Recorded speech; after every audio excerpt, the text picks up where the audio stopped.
শহুরে এই যান্ত্রিক জীবনে মানুষ খেয়ে পরে একটা রুমের মধ্যে কিভাবে যে গাদাগাদি করে বেঁচে থাকে আমি এটা বুঝেই পাই না। আমার মনে হয় জীবন তো একটাই, আর এই জীবনকে শান্তি দিতে যতটুকু যা প্রয়োজন সবই করা উচিত, অবশ্যই সামর্থ্য মতো। আর যদি সুযোগ হয় তো জীবনটাকে সুন্দরভাবে উপভোগ করা উচিত। আর আমার কাছে শান্তি লাগে যখন মা ফোন দিয়ে বলে নানকে নিয়ে চলে আয়, তখন আমি 1 মিনিটও দেরি করি না, চলে যাই বাপের বাড়িতে। সো আসসালামু আলাইকুম, হেই এভরিওয়ান, ওয়েলকাম করছি আমার নিউ ডেইলি ব্লগে। আর বাবার বাড়িতে আমার সকালটা এভাবেই শুরু হয়, মানে সকাল থেকে আমাদের ঘুম ভাঙার আগেই আম্মুর বিছনা খাতা সব উঠানো হয়ে যায়। বাই দ্য ওয়ে, রাত্রে বিছনাটা কিন্তু আম্মুই করে দিয়েছিল।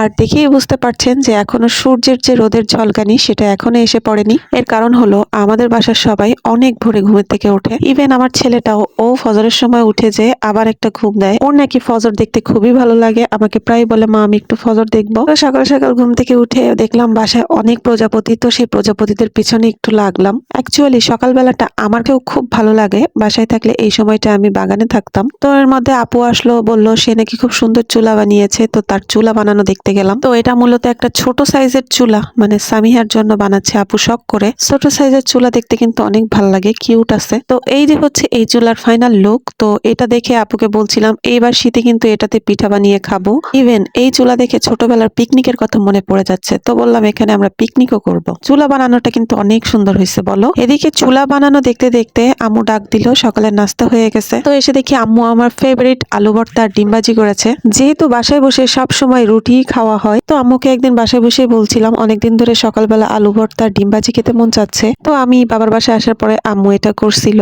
আর এখানে ঘি ছিল, তো আমি আলু ভর্তা আর ঘি ডিম ভাজি দিয়ে সকালে নাস্তা করে নিলাম, আয়নকেও খাইয়ে দিলাম। শীতের দিনের সকালবেলা গরম ভাতের সাথে আলু ভর্তা দিয়ে ঘি দিয়ে ভাত খেতে কি যে মজা লাগছিল। ভিডিও এডিট করার সময় আমার আবারও খেতে মন যাচ্ছে, কারণ আমার আলু ভর্তা অনেক পছন্দ, আর সাথে যদি ঘি হয় তাহলে তো কথাই নেই। তো সকালবেলা নাস্তা শেষ করতে 9:30-10টা বেজে গেছে। তো এদিকে বাইরে এসে দেখি এখানে সবাই ব্যস্ত। আব্বু সকাল সকাল বাজারে গিয়েছিল, আব্বু বাজার থেকে বাজার নিয়ে আসছে, আম্মু সেগুলো কি বাছাবুছি করছে। আর এদিকে ইতি কিছু জিনিস অনলাইন থেকে অর্ডার করেছিল, সেগুলো ঠিকঠাক আছে কিনা সেগুলোই দেখছিল।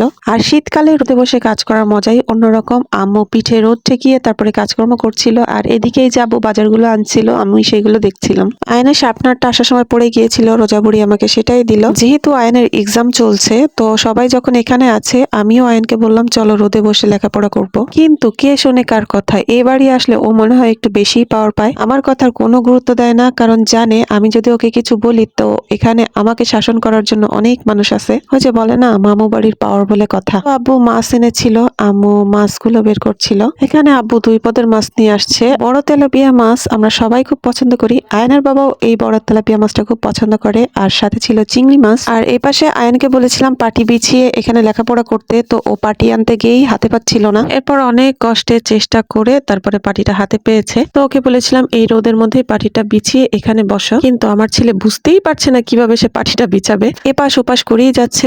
অবশেষে শেষমেশ সে পাটিটা বিছাইতে সক্ষম হয়েছে। আর এই পাটিগুলোও কিন্তু আমার মায়ের হাতে বোনা। এরকম ছোট বড় মাঝারি সাইজের অনেক পাটি আছে আমাদের ঘরে, সব আম্মু হাতে বুনেছে। এটা বানিয়েছে স্পেশালি আয়নের জন্য, যেহেতু আয়ন ছোট মানুষ, তো ওকেও আম্মু একটা পাটি বানিয়ে দিয়েছে। আর এদিকে আব্বু আর কি কি বাজার আনছিল আম্মু সেগুলোই বের করছে। এখানে শীতের সবজি বাজারে তো ভরে গিয়ে, তো আব্বু শীতের সবজিগুলোই নিয়ে আসছে। কুমড়া এনেছে, ভেন্ডি এনেছে, শিম এনেছে। ওদিকে দেখলাম একটা লাউও বের করলো আম্মু, আবার দেখলাম ফুলকপিও এনেছে।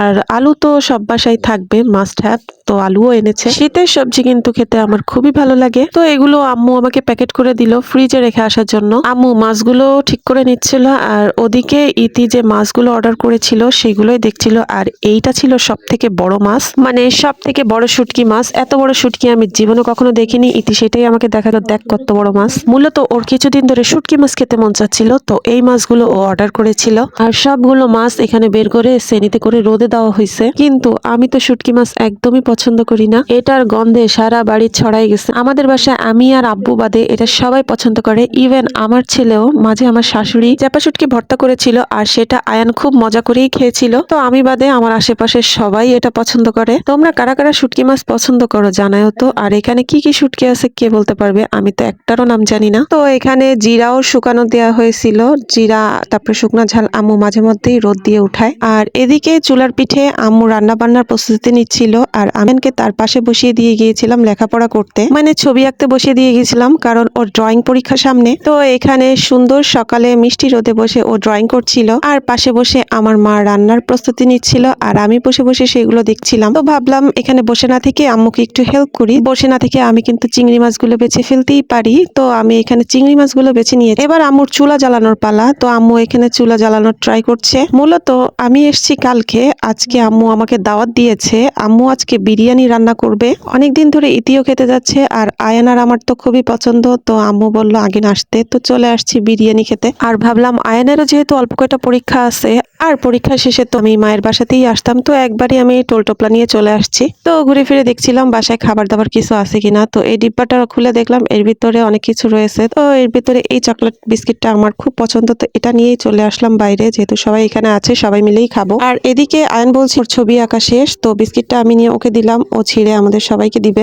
আর এদিকে আম্মু চুলায় রান্না চড়াই দিছে। আমাদের বাসায় বিরিয়ানি রান্না হলেও অন্যান্য পদের রান্নাও চলে। এখানে আম্মু মূলা শাক ভাজি করে নিয়েছে, আর এখানে লাউ চিংড়ি মাছের ঝোল করবে, আর এরপরে বিরিয়ানি রান্না করবে। কারণ আমার আব্বু আর আম্মু দুজনেই বিরিয়ানি পছন্দ করে না, বিরিয়ানি শুধু আমাদের সবার জন্য করবে, আর ওনারা দুজন এই তরকারি দিয়েই খাবে। তো বিরিয়ানি রান্নার সময় আমি লাইভে এসেছিলাম, তোমাদের সাথে আড্ডাও দিয়েছিলাম। তো বিরিয়ানি রান্নার ওই সময়টা আমি ভিডিও করতে পারিনি। তো রান্না দেখতে দেখতে এর মধ্যে আপু চলে আসলো, আমাদের জন্য আচার নিয়ে আসছে। আর এই আচারটা অনেক মজা ছিল, আচারটা আপুর মা নিয়ে আসছিল গ্রাম থেকে। আন্টির হাতের বানানো আচারটা অনেক ছিল, আর কিছু তেঁতুলও দিয়েছিল, সেটা আমি আর ইতি ভাগ করে খাচ্ছিলাম। এই আচারটা ছিল অনেক কাচ্ছিতে যে আচারটা দেয় ঠিক সেটার মতোই। তো খেতে খেতে দেখলাম আব্বু রেডি হয়ে চলে আসছে। আজকে শুক্রবার আর জুম্মার দিন, তো আব্বু করে কি সকাল সকাল রেডি হয়ে আজানের আগে মসজিদে চলে যায় নামাজ পড়ে। আর আমি একটু লাইভে আসবো, তো আয়ানকে একটু গোসল করিয়ে নিচ্ছিলাম, যেহেতু ও নামাজ পড়তে যাবে। তো কি করছে দেখেন, নাচতে নাচতে সে গোসলে চলে গেছে। রোদে বসে ওকে গোসল করাবো, আর গোসলের আগে ওকে আমি একটু তেল মালিশ করে নিয়েছিলাম। বরাবরই শীতকালে ওকে আমি গোসল করানোর আগে সরিষার তেলটা মালিশ করে দিই, তাহলে শরীরটা একটু গরম থাকে।